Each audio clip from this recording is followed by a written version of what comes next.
मित्रों, एक कदम सफलता की ओर। राव बीका तो अपना राठौड़ वंश चल रहा था और बीकानेर का राजवंश में अपन ने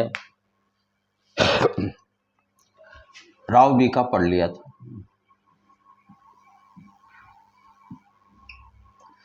राव बीका की कुछ जो विशेष बातें हैं वो आपको याद रखनी है। देखो, राठौड़ वंश का, बीकानेर का राठौड़ वंश का संस्थापक, मूल पुरुष,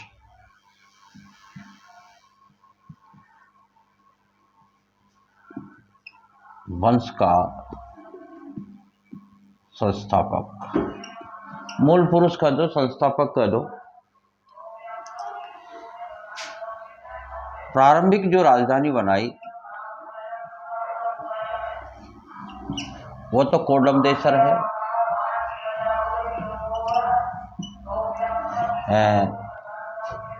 1465 में है।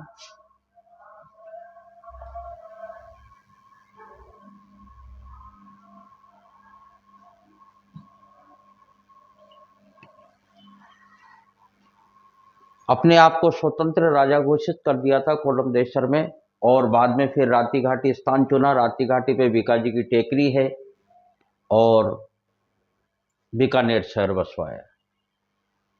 करणी माता के द्वारा वही नींव रखी गई।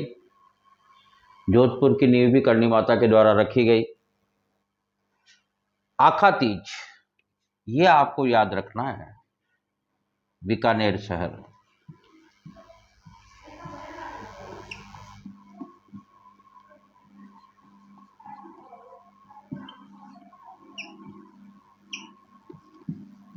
चौदह सौ 88। ये कुछ चीजें हैं जो आपको नोट्स के रूप में याद रखनी है। अच्छा, एक चीज महत्वपूर्ण है कि बीकानेर राजाओं का राज तिलक गोदारा जाट करते थे। गोदारा जाटों के द्वारा बीकानेर के राजाओं की राज तिलक होता है। तो ये कुछ चीजें हैं। इसके बाद में अपन अगला जो शासक बनेगा बीकानेर का, वह है राव लूणकरण। वैसे नरा आता है, और नरा क्या नाम से है, जो वही 1505 में उसकी मृत्यु हो जाती है। और अगला जो शासक है वो शासक है लूणकरण।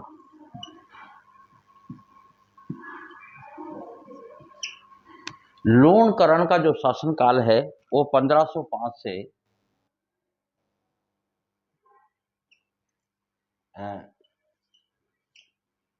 26 तक माना जाता है। देखो, लूणकरण ने, वैसे तो अच्छा साम्राज्य का विस्तार इसको मिला है, पैतृक संपत्ति के रूप में, किसी चीज की कोई कमी नहीं है। फिर भी इसने इधर ददरेवा चूरू में पड़ता है। यहाँ गोगाजी की जाति के लोग यानी कि चौहान रहते थे। तो मानसिंह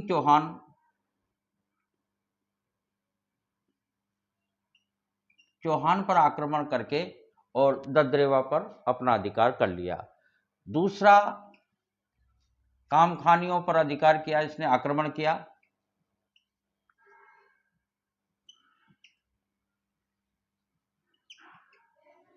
और फतेहपुर पर अपना अधिकार कर लिया, यानी कि सीकर में पड़ता है। इस तरीके से साम्राज्य का विस्तार किया। एक झील का निर्माण किया, लूणकरणसर झील। ये इसी नाम से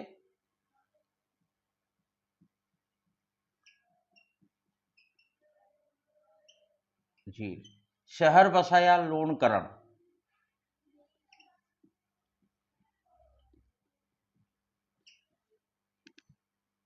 जिसको राजस्थान का राजकोट कहा जाता है। इसकी जो महत्वपूर्ण जो बात है वह है कुछ ग्रंथ, क्योंकि साहित्यों से प्रश्न आता है, एक दो प्रश्न साहित्यों से आते हैं। तो मेन जो चीज है वह यह है, परीक्षा में आने लायक। देखो, करमचंद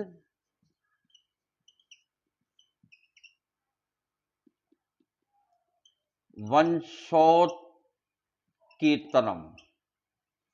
ये करमचंद वंशोत्कीर्तनम, ये इसका एक ग्रंथ है और ये ग्रंथ लिखा है जयसोम ने।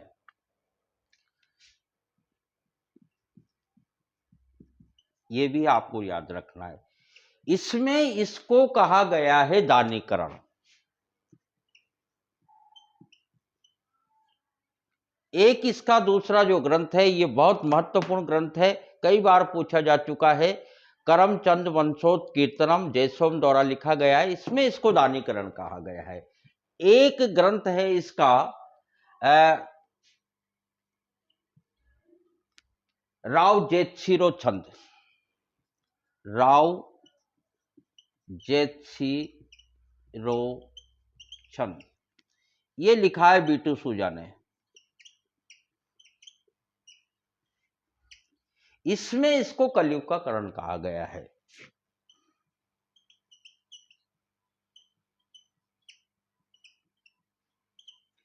इसमें इसको कलयुग का करण कहा गया है। अब होता है डोसी का युद्ध।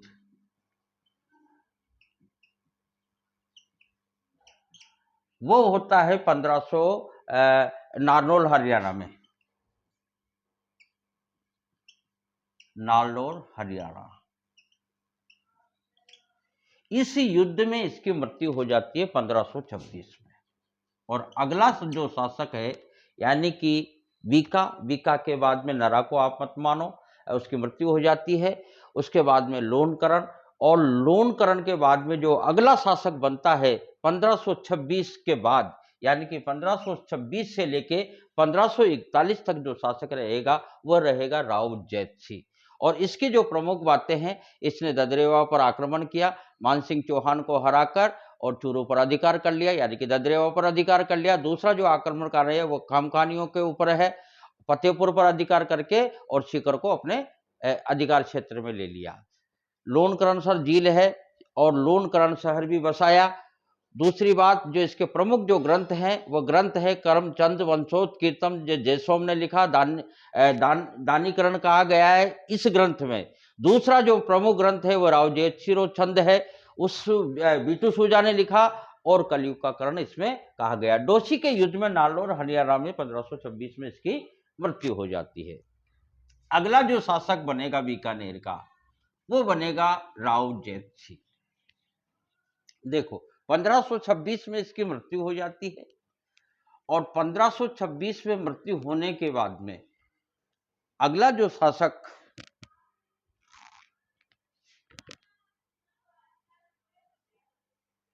बीकानेर का जो बनेगा वह है राव जैतसी।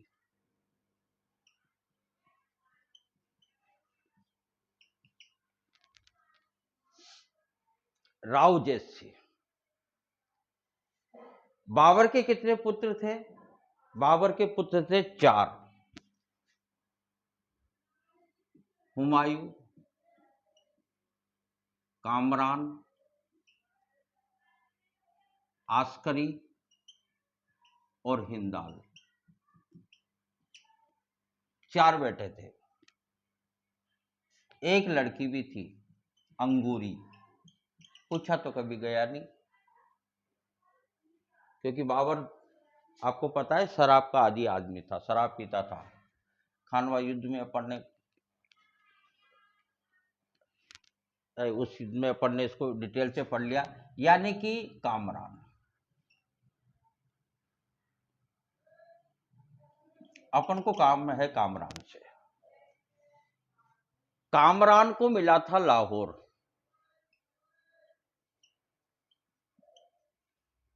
लाहौर इधर पड़ता है, यहां पड़ता है बटनेर दुर्ग।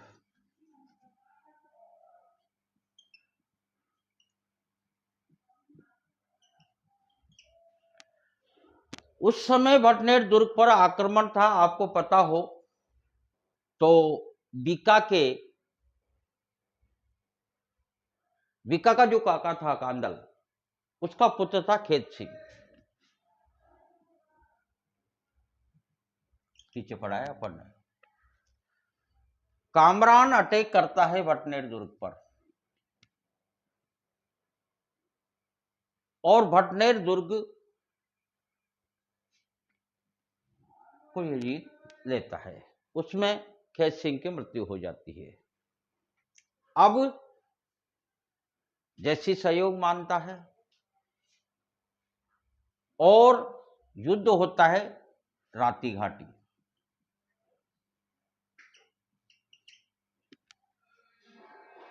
बीकानेर का प्राचीन नाम है राती घाटी। जैसी और किसके बीच में? कामरान के बीच में। कामरान को इसमें हरा देता है। कौन? जैसी। दूसरा जो प्रमुख अच्छा युद्ध है, प्रमुख युद्ध माना जाता है, जैसी और कामरान के बीच में जो युद्ध हुआ है ये। दूसरा जो युद्ध होता है वह होता है जेता और कोपा के नेतृत्व में। जेता प्लस कोपा। वैसे तो ये कोपा के नेतृत्व में होता है, आपको ध्यान हो तो, और वह है पाहेवा साहेबा का युद्ध। पाहेवा साहेबा का युद्ध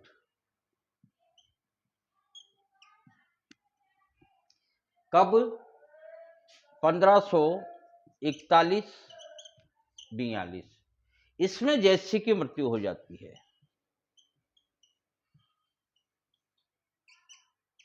1541 में। और अगला शासक जो बनता है वो बनता है राव कल्याणमल।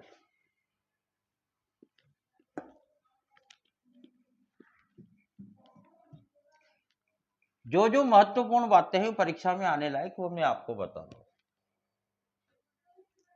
अगला जो शासक बनेगा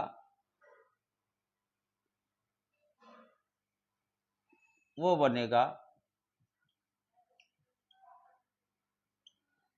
राव कल्याण। 1541 में इसकी मृत्यु हो जाती है। तो सीधी सी बात है 1541 से लेके 1574 तक, फिर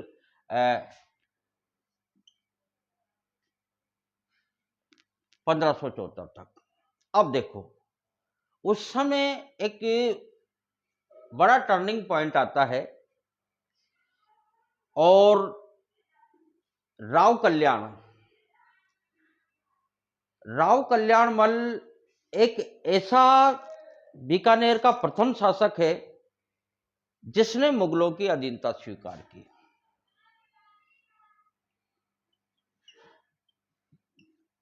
मुगलों की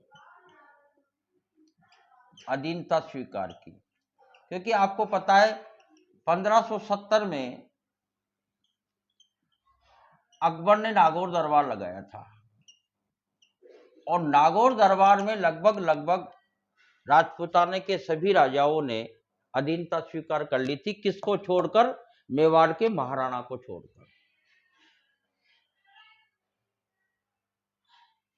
तो समकालीन हुए महाराणा प्रताप, मुगलों की अधीनता स्वीकार कर ली और वैवाहिक संबंध भी स्थापित किए।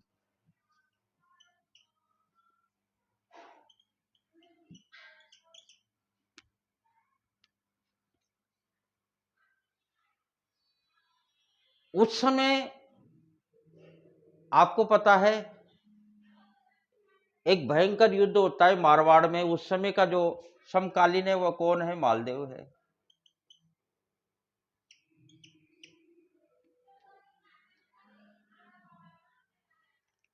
शेरशाह सूरी की तरफ से आता है ये, और मालदेव और शेरशाह के बीच में युद्ध होता है। इसका कमेंट्स भी मैंने आपको बताया था।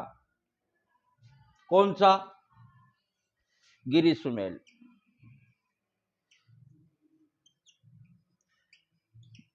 मारवाड़ का प्रमुख युद्ध माना जाता है, सबसे बड़ा युद्ध माना जाता है गिरी सुमेल का युद्ध, क्योंकि इसमें शेरशाह हारते हारते जीता था और कमेंट्स करके गया था कि एक मुट्ठी बाजरे के लिए मैं हिंदुस्तान की बादशाह खो देता। ये चीजें मैंने पहले आपको बता चुका हूं।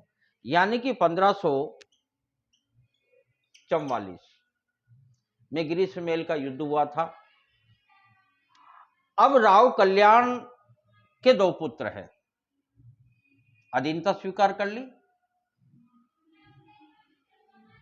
वो 2 पुत्र कौन कौन से हैं? दोनों महत्वपूर्ण हैं। पहला है रायसिंह, स्पेशल लगता है Rai Singh, first grade second grade में, सभी बड़ी परीक्षाओं में।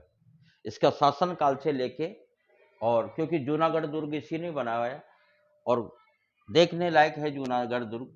और दूसरा है पृथ्वीराज राठौर।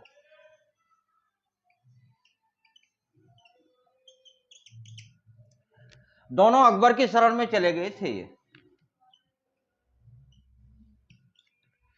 कल्याण सिंह ने दोनों को अकबर की शरण में भेज दिया था। अब देखो, रायसिंह को तो अपन बाद में पढ़ेंगे, रायसिंह बड़ा टॉपिक है, लेकिन उससे पहले ये राजा नहीं थे, ये कवि था, लेकिन योद्धा भी था। कर्नल जेम्स टोड ने यह कहा है कि 10,000 घोड़ों के बराबर इसमें बल था पृथ्वीराज राठौर में। यह बात कर्नल जेम्स टोड ने खुद ने कहा है। ये कवि थे और अकबर के दरबार में दोनों भाई चले जाते हैं, तो इसका काम तो कविता करने का ही है, लेकिन राजपूत होने के नाते ओज रस की कविताएं ये लिखते थे, वीर रस की कविताएं ये लिखते थे। इनके समकालीन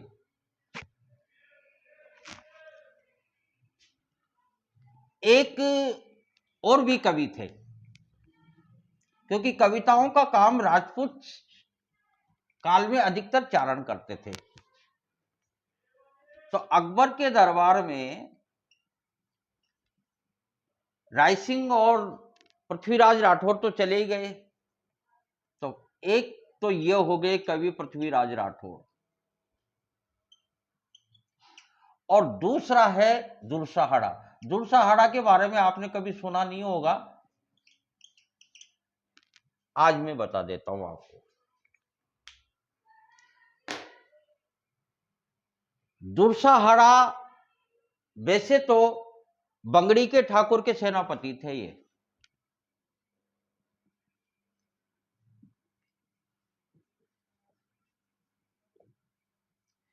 पृथ्वीराज राठौर को पढ़ेंगे अपन, क्योंकि ये दोनों इनके समकालीन है, दोनों के एक दूसरे की बातें हैं। और सबसे बड़ी बात है, दोनों किसके फैन हैं? दोनों महाराणा प्रताप के फैन हैं।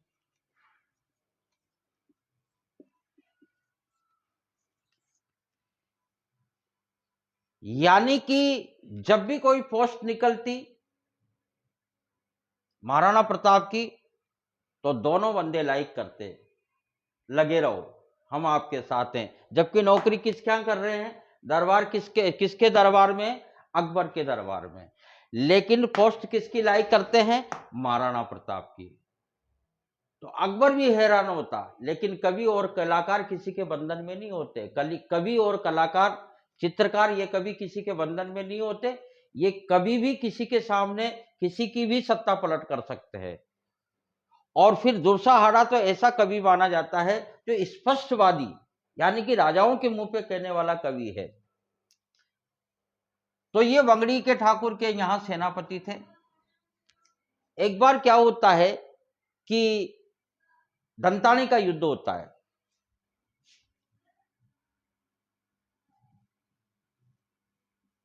दंतानी का युद्ध अकबर के समय की बात है। जगमाल इनका भाई महाराणा प्रताप का। तो दुर्साहड़ा भी उसमें भाग लेता है, और जो वहां का राव सुल्तान था सिरोही का। तो इस युद्ध में कहने का मतलब, जगमाल तो मारा जाता है दंतानी के युद्ध में, और अब क्या होता है कि युद्ध के बाद में छानबीन कर रहे थे कि कौन बचा कौन नहीं बचा। तो उस समय क्या है, जो भी बच जाता था उनको मारते काटते थे। तो उस समय क्या है, दुर्साहड़ा घायल अवस्था में पड़ा हुआ था। तो सैनिक आए और मारने लगे। तो दुर्साहड़ा ने कहा रे कि ये क्या कर रहे हो तुम, एक चारण को मार रहे हो। क्योंकि राजपूतों के लिए 4 चीजें वर्जित है, गाय, ब्राह्मण, दूत और चारण। गाय, ब्राह्मण, दूत और चारण। चारण इनके जो कवि होते हैं इनकी प्रशंसा करते हैं राज दरबारों में, उनको चारण कहते हैं। चारण को मार रहे हो? उन्होंने कहा कि क्या सबूत है कि तू चारण है? कि युद्ध में कोई मैं आइडेंटिटी कार्ड लेके थोड़ी आऊंगा, कोई प्रमाण बता। तो भैया आधार कार्ड तो मेरे पास है नहीं, पर हाँ फिर उसने कहा कि चल ऐसा कर, वो जो जांच कर रहे थे उससे कहा कि तू ऐसा कर, सुल्तान देवड़ा उस समय का कोई शासक था, कि सुल्तान देवड़ा पर 4 शायरी सुना दे। अरे कहा 4 नहीं, मैं 8 शायरी सुना दूं, क्योंकि चारण था दुर्साहड़ा। तो उसने जैसे ही शायरी सुनाई तो कहा हाँ अब प्रमाणित हो गया कि तू चारण है। तो इस तरीके से कहने का मतलब इसको वहां ले जाते हैं। बाद में फिर अकबर आता है यहाँ पे सिरोही में, तो अकबर क्या है, इस दुर्साहड़ा को अपने दरबार में ले जाता है। इस तरह की दुर्साहड़ा की एक लंबी कहानी दोनों से जुड़ी हुई है। तो पृथ्वीराज राठौर और दुर्साहड़ा को अपन कल विस्तार से पढ़ेंगे, इसके बाद में फिर इनको रायसिंह को पढ़ेंगे।